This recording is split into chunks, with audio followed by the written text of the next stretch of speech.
So Grandpa, in that moment of clarity, and you're reaching out to him, not even thinking that he's going to acknowledge what you're saying, he suddenly looks at the camera and says, "It's not your time yet." And you stayed, and then everything changed. Yes, wasn't straight away easy, but yes, that was when I said, I will continue and I will keep trying and I will make it happen.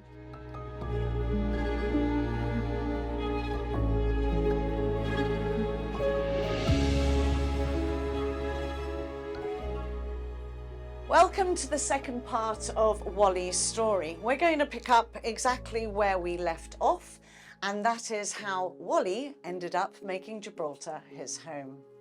And then, yes, this is when everything started changing. He's still seeking for help, not being embarrassed to ask for help. And then I started, okay, how I'm going to learn the language. And then I started working with some Italians in Brazil, so speaking a lot of Portuguese yet and Italian, but say, okay, I need to learn the English, so movies and music, because I'm not gonna, I wasn't the greatest class student itself, so I like reading and learning grammar. So okay, you go with the practice and the necessity, and I'm never embarrassed if someone is correcting me. I actually appreciate that. That's how. Anyways, and then yes, and then I started meeting more people, found a company that really respected me and was paying me, so I could have a place until I met my ex-partner very unexpectedly that night. To be honest, I was like, oh my God, I just need to go out. Whatever money I have, I'm just gonna go have a drink in a club. I think it was after midnight when I left that shift of washing plates the whole day, making mashed potatoes. These restaurants, slave labor. In Wimbledon, you can imagine how it is. And then yes, and then I went out and I met my ex that night, an incredible human being. We had beautiful 8 years together. We're no longer together, but I think he's the big brother I never had. Some people don't understand that, but who cares really? And his family helped me a lot, supported me a lot. When we literally, with a very short period of time we were together, he saw my situation, somehow he trusted me as well, brought me to live with him at the time, so I could at least do something for myself. And then life started changing, more relaxed and less of this dramatic. He started showing me the world, musicals, theater, museum, parks. And I was like, wow, so that's the good part of it, you know? And then, yes, and then you get more and more strength, yes, and you get happier until we decided to go to Brazil. And then after that, we're here. I mean, yeah. That's the short version. Yeah, the short version, very short. I'll fill in some of the gaps. Okay. So yes, eventually, you know, it blossomed, and he helped you and supported you to get back on your feet, and then it slowly became a lot easier. It's incredible that English isn't your first language, and yet you talk so eloquently. Oh, thank you. English is not easy to learn, that's for sure. So you go back to Brazil, meet Mum and the family, check on everyone, and then eventually your partner says to you, yes, I think we're going to move. I don't know if I should say it, but basically I think he wanted to visit Brazil first, always, but you know, the propaganda of dangers and etc. But now you have a Brazilian. And again, I trust him, but let me go check if he's a psychopath. With only one-way ticket, literally. Right. But of course, you know, we didn't know. In the end, it would be 9 months traveling there, all at his expenses. I had absolute zero money, no job, and etc. But he wanted me to be part of it, yes? And then I'm a little bit proud at certain things. When people give so much to me and I cannot give at the same level back, I try to show it different ways, affection, respect, and all of whatever I can. But of course, financially I couldn't. So getting closer to the end of the trip, I afraid of asking because I was expecting, yeah, you know what, I will go back and I see you, or maybe I come again, or I bring you once. And then he said, you want to come back with me? I said, yes. And then I was like, okay, yes, I can go, even if I have to be in the same circumstances. I will make sure that we find a way. I will prove to him that we are meant to be together, and etc.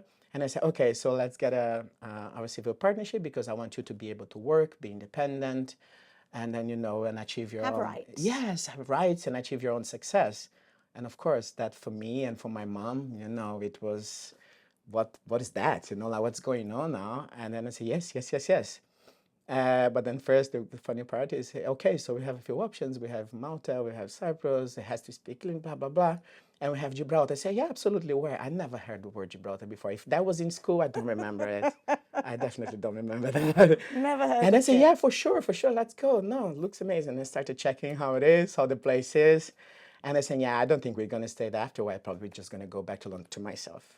And yes, one day I woke up, called my aunt. Hey, auntie, you want to be the witness? We are going to the notary. We went to one notary. They didn't have an appointment because we leave in 2 days after.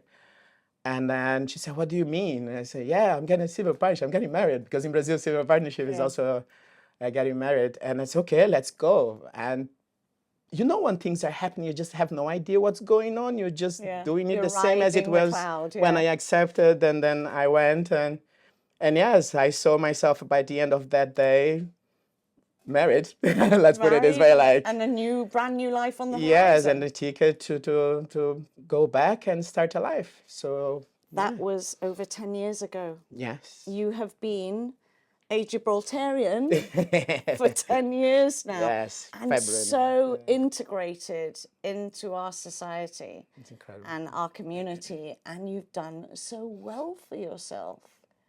So eventually things didn't work out with your ex. Yes, but he's a wonderful friend, and he still is to this day. Yeah, we had dinner yesterday. He was like, if you didn't put me in the story, I would be very angry.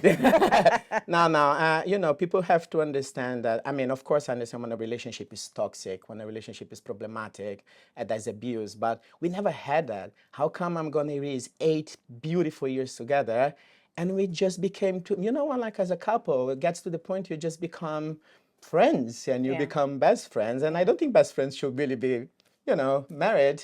And then we understood that. Of course, it was tough. We had some, you know, at the very end was difficult for both of us, from both sides. Nobody's really to blame. I literally, what would I blame on someone that even when we're going through troubles were there for me, you know? And you have to see always the best thing of everything and not just pick on what you want to see, you know? Okay, we had 8 years together, now we didn't work out anymore, so I want you to disappear from my life. Absolutely not. I'm crazy about his family. I prefer his family than him, I'm joking. No, and then we have an amazing friendship. He has a new partner, and I love the guy, and you know, it's just, I don't know, it's beautiful. And I think it's even stronger now, if I can tell that, because, and I was too worried because, you know, the life abroad was, you know, he opened those doors to me. And he allowed me to be, to go for and do it for myself. And he doesn't even take the credit for it. He just said, you did it. I just literally opened the door. So we understand on that. And yes, and it's just a great friendship. It is strong, it's genuine, and it's just nice. So you stayed. Gibraltar has to have something special. What does it mean to you?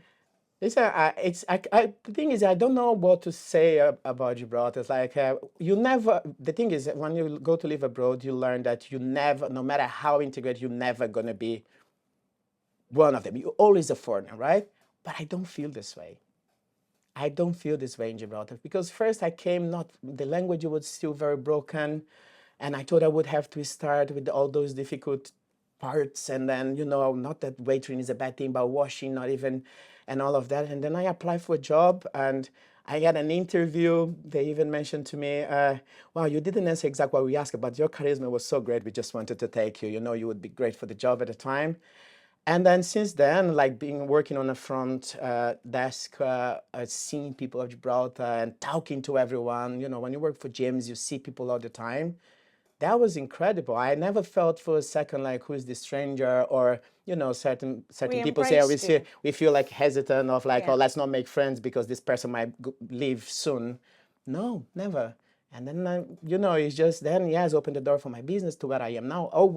Everything was linking to the other to be what I am now. I just love this place. I mean, yes, I did. When I separated, I thought of leaving, going back to Brazil, because not because of him or anything. So, you know what? I don't know if I want to stay now. He lives here. We are great, but what if he finds a partner that's not going to be easy? Maybe he doesn't want to be friends. You know, all the friends in common, all the memories.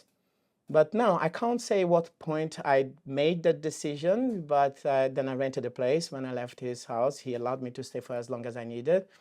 And halfway through my first year rental, I said, you know what? His family actually helped me to get a property in Torremolinos, which was Airbnb at the time. I said, I don't want to be managing by myself. I'm paying rent in here in Gibraltar and having to deal with this. I'm not that organized, you know? And then, or at least not with those things. And then I said, you know what? I asked him for advice, actually.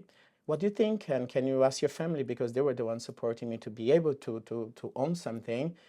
What I think if I sell there and buy something for me, because Gibraltar is my home, I don't want to go. They were very happy. And they say, of course, yes, we're going to help you. We're going to support you. And then, yes, now I have a lovely, beautiful apartment in a place that used to be a parking and was next to the first apartment when I arrived in Gibraltar. I used to look at that parking all the time. I'm living there now. And I now own you're my own living in that place. space. It's You just got a some lovely, days I still fluffy think dog. about it. Yes, he's gorgeous. Lovely, fluffy He's dog. my life. So, Wally, you turned up in Gibraltar. You were lucky enough to get this job.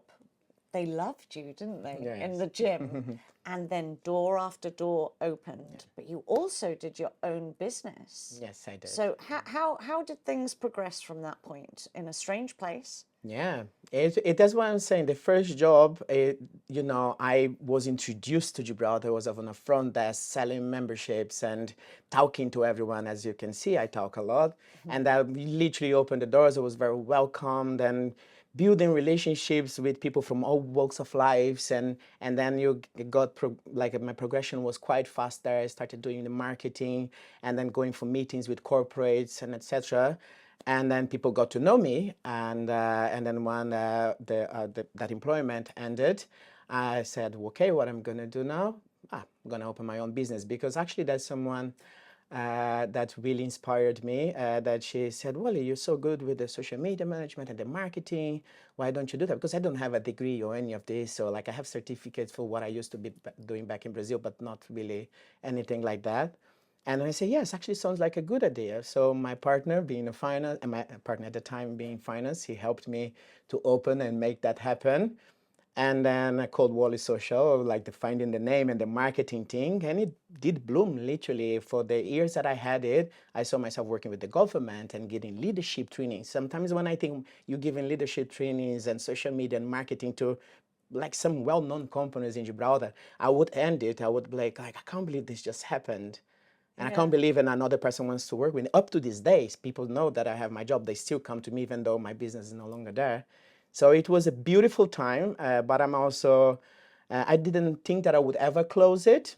But at the same time, some people are born to be business owners, and I'm born like to create and to help and to grow and to progress. I think that's what drives me.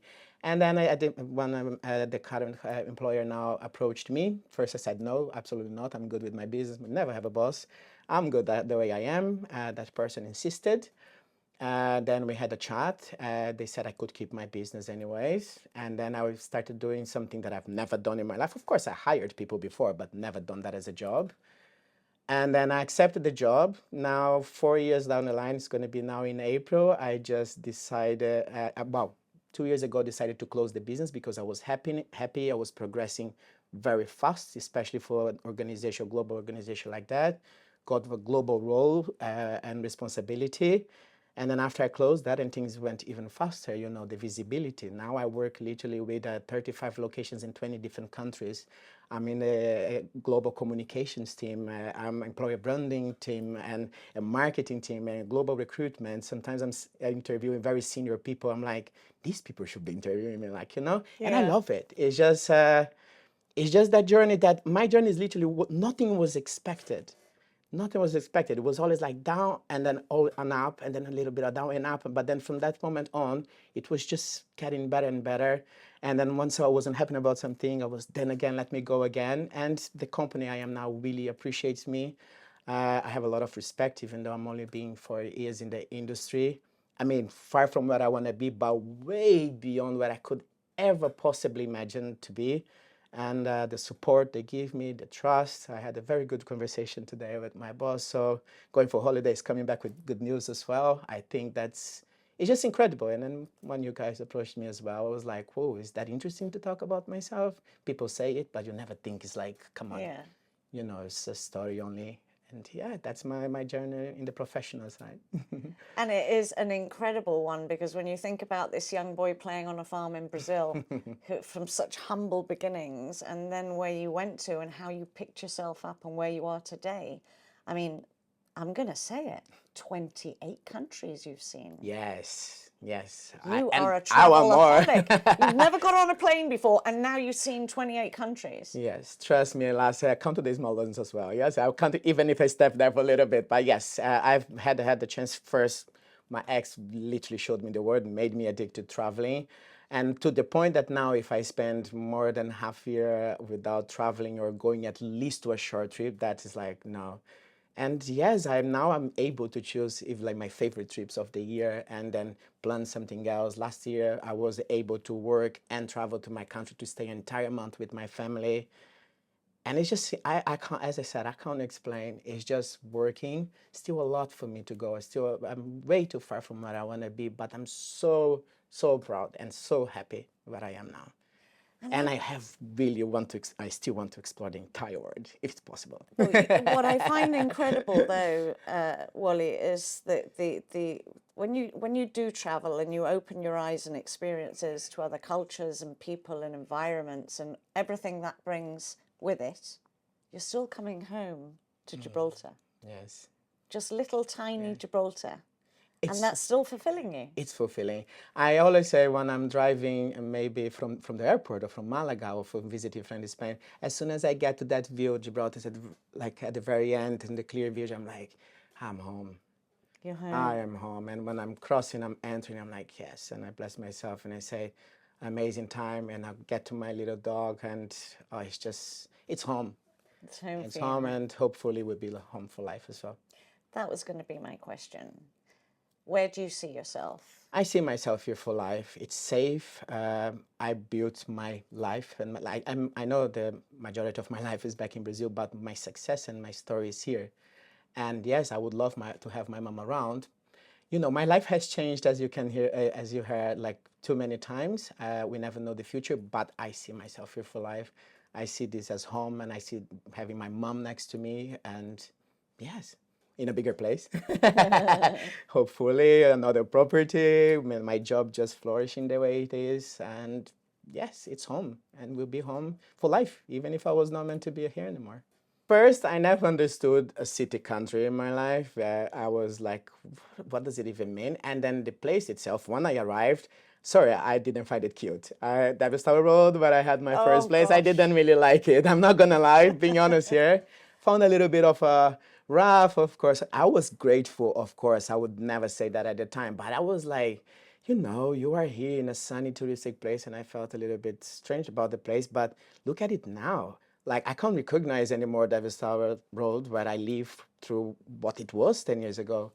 All the new buildings and the livelihood that it brings, and I don't know, it's just now like actually looking at it now, and it's just incredible. It has changed a lot, has improved a lot, as any place still requires a lot of improvement.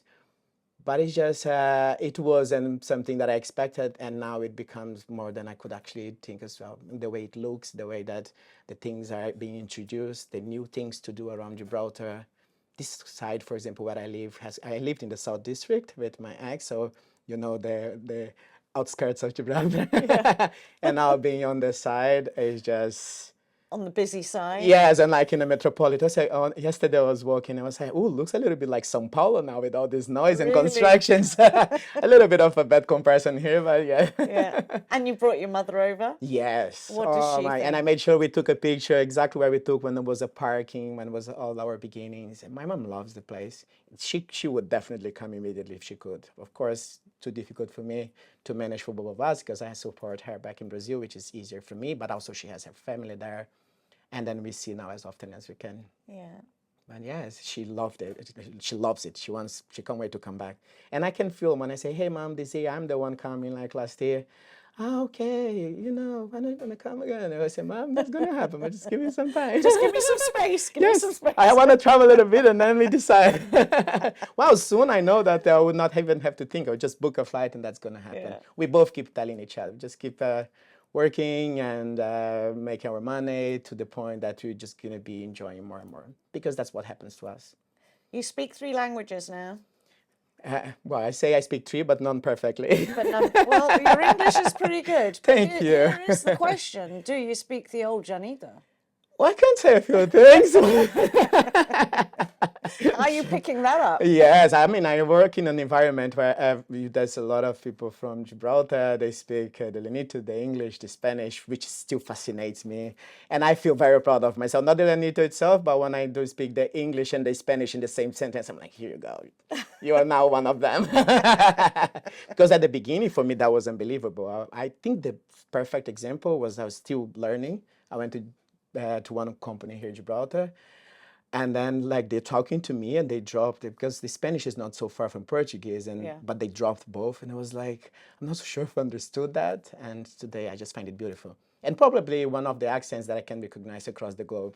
Yeah. How interesting. Yeah, and it's incredible. There's a lot of Gibraltarians. Most of the places that I keep traveling and visiting, which we think, come on, it's such a small place, you're not going to see any of them. You will.